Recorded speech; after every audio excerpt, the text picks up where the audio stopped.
Hi guys, Deanne here from Canada Abroad, and thanks so much for tuning in.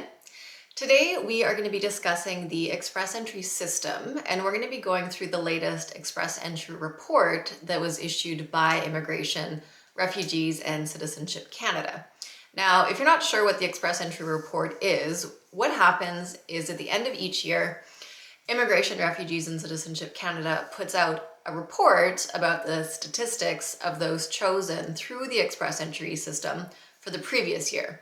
So the report that came out most recently was to cover 2020. So what we go through today is not representative of 2021 because as I'm sure most of you know, unfortunately in 2021, no federal skilled workers or federal skilled tradespeople were selected. It was just Canadian experience class and the provincial nominees. So when we go through this report, it is going to include the federal skilled workers that were selected in 2020. But just to bear in mind that this is not a 2021 report, it's the 2020 report. So what they do is they give us a lot of statistics about who was selected, and they break it down into different categories. So we're going to go through some of those important categories for you today. It'll give you a little insight into who was more likely to be selected and maybe what you could do to increase your chances of being selected.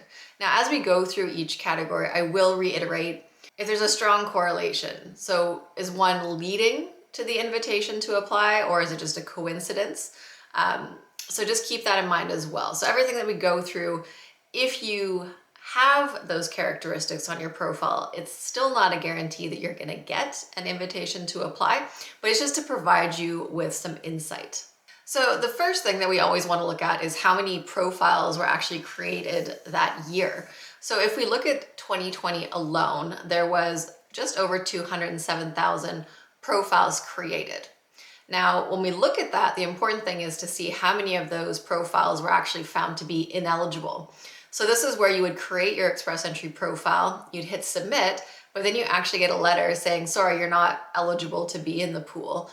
And some of you might know why you were found ineligible, and some people really have no idea because they don't fully understand the criteria to get into Express Entry. So of those 207,000 people who created profiles, 29% of them were ineligible. It's actually quite a large number. So if you're thinking about using the Express Entry system, the first thing you want to do is make sure that you actually meet the criteria of one of the programs that uses Express Entry. So I've said this in my videos before, just because you do an English test and you get your education assessed, it doesn't necessarily mean that you're actually going to qualify to submit an Express Entry profile. You still need to meet the criteria of either the Canadian experience class, the federal skilled worker program, or federal skilled trades, because if you are a provincial nominee in Express Entry, usually those nominations come after you've first submitted a profile as either the Canadian experience class, federal skilled worker, or federal skilled trades. So always make sure that you actually meet the criteria before spending the money to go do those language tests and get your education assessed. Now, the next thing that we're going to look at is which representative of what happened in the previous years. So in 2019, 2018, 2017, these percentages were not quite the same. These were heavily affected by the pandemic. Now, in 2020, of the people who received invitations to apply, 56% were categorized under the Canadian experience class, 15% were provincial nominees, 29% were federal skilled workers, and 0%, so nobody was selected as a federal skilled tradesperson. And that was pretty consistent because in previous years it was maybe 1 or 2%.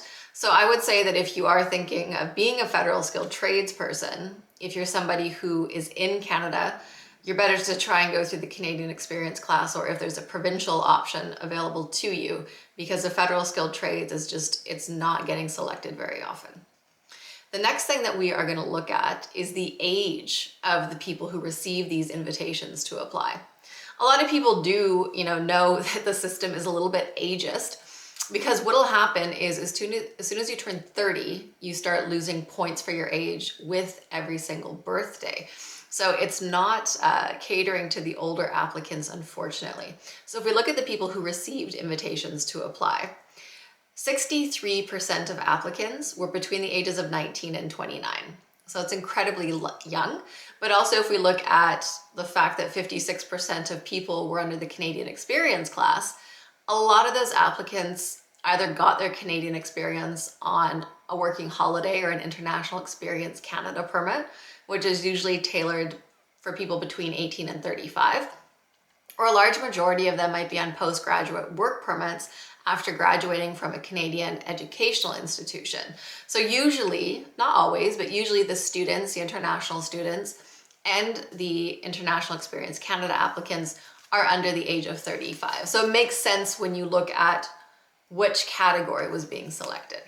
Now, if we look at the next group, people between the ages of 30 and 34, they came in second with 24% of applicants being in that age bracket.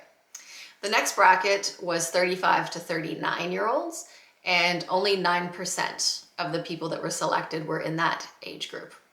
Then if we look at between 40 and 44, only 3% were in that age group, and only 1% of people who were selected were 45 or older.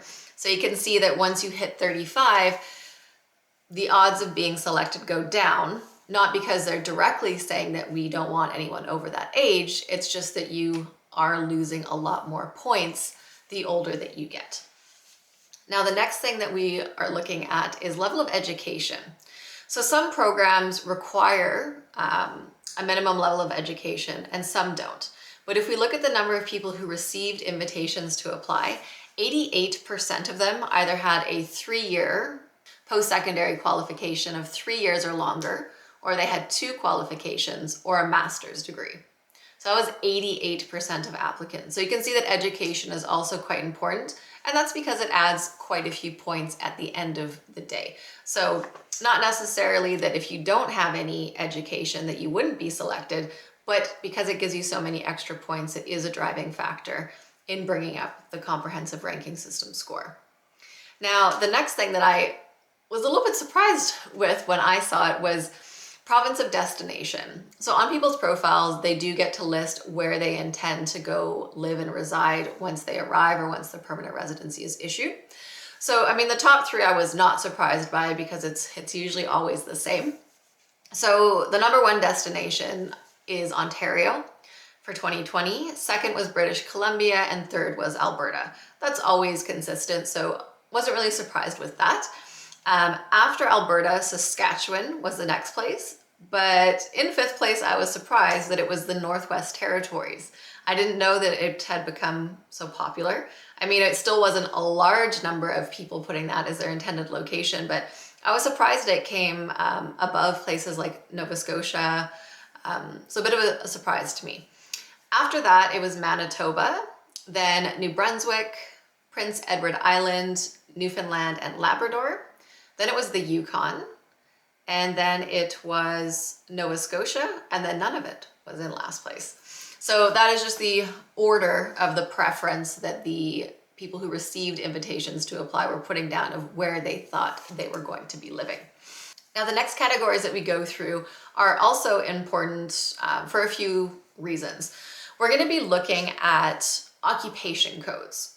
So they list the most, I don't want to say most chosen, because just because you work in this occupation code does not mean that you're given any preference in a selection from the express entry system. So just because you work in one of these codes, it doesn't push you to the top of the list in express entry.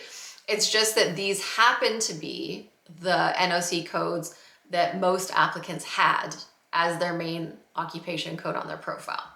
Now, that being said, yes, we know that with express entry, if it's a Canadian experience class draw or a federal skilled worker draw, they're just taking you based on your score. So highest score gets selected. But if you're looking at trying to get a provincial nomination, then some of these occupation codes can come into play because some provinces prefer certain occupation codes. They might even have a specific list of which ones they are selecting, and others might have a list of occupation codes that they're excluding. So when we look at provincial programs, NOC codes can be quite important, but in an express entry, it's still the highest score gets you selected. But we're still going to note these occupations because it could be that these are the ones that are more favored by certain provinces. So the most chosen occupations in 2020, number one was 2173, which was software engineers and designers. Then it was 2171, which is information systems analysts and consultants. Then it was 2174, which is computer programmers and interactive media developers. Then we had 1111, which is financial auditors and accountants. Then it was 1241, which is administrative assistants. Then it was 1123, which is marketing professions. Then it was 4011, which is university lecturers and professors. Then it was 1112, which is financial and investment analysts.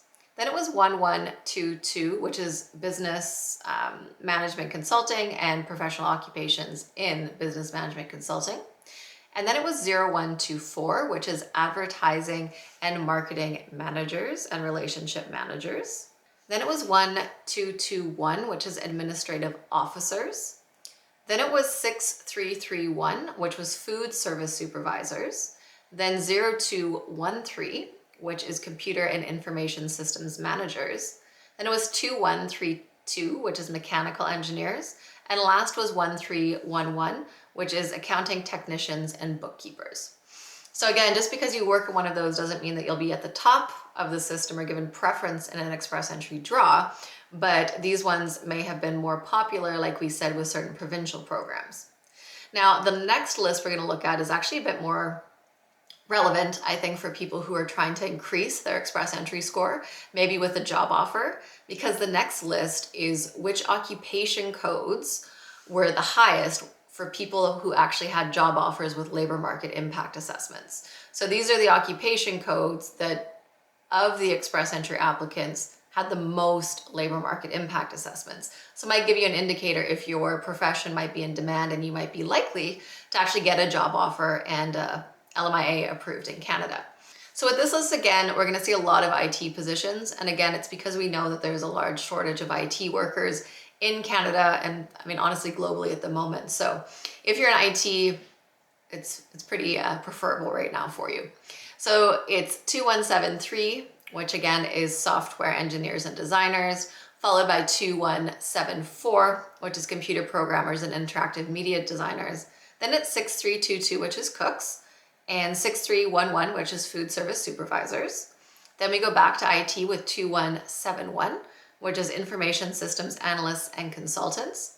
Then it's 4011, which is university professors and lecturers. Then it's 0213, which is your computer and information systems managers. Then it's 0013, which is senior managers, financial communications, and other business services. So anything that's 00 is an executive or director level. So it's not surprising to see those on the list either, because if Canada has a shortage of workers with people now starting to retire in greater numbers, that's the age category where some of these jobs are going to be. So we see a few of these 00 codes here. The next one is 0016, which is senior managers, construction, transportation, production, and utilities. Then it's 6211, which is retail sales supervisors. 1211, which is administrative officers. 3111, specialist physicians. Then 8252, which is agricultural service contractors, farm supervisors, and specialized livestock workers. And then lastly is 1241, administrative assistants. So those were the most popular codes that people had arranged employment in. Now, the last category that we're going to be looking at is the country of citizenship that the people who received invitations to apply were from. Now, I want to stress this again. Just because you're a citizen from one of these countries does not mean that you're more likely to be chosen or that you're going to be at the top of the pool just because of your citizenship. It's likely that with these countries, there's just more applicants from those countries submitting expressions of interest through the express entry system. But it's just to give you an idea of which countries people are coming from. Now from year to year, this doesn't change a whole lot. So the country with the most applicants being chosen has been India for the last 3 years, so that hasn't changed.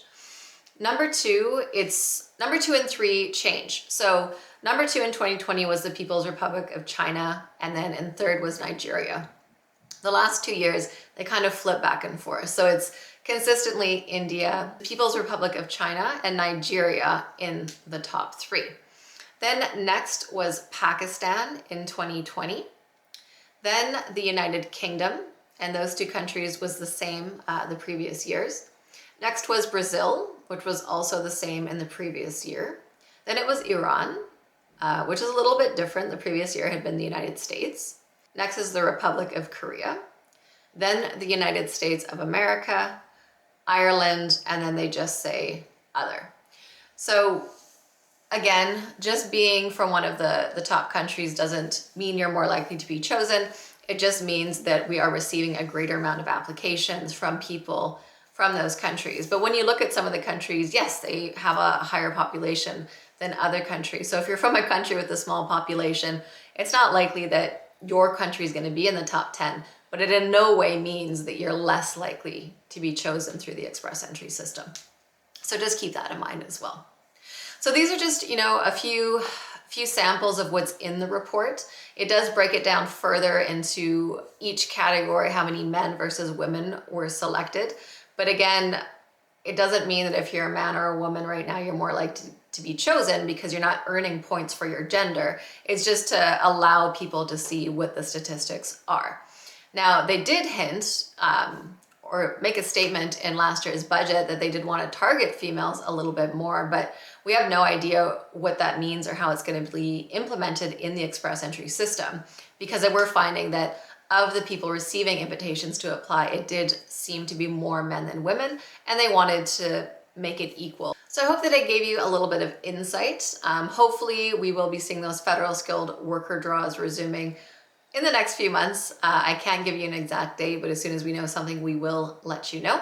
And next week, we will be doing a video on all of the different provincial nominee programs. So if you are looking to try to get a provincial nomination, don't forget to subscribe to the channel so that you can be notified when that is coming out. And as always, thank you guys so much for tuning in, and we'll see you next week.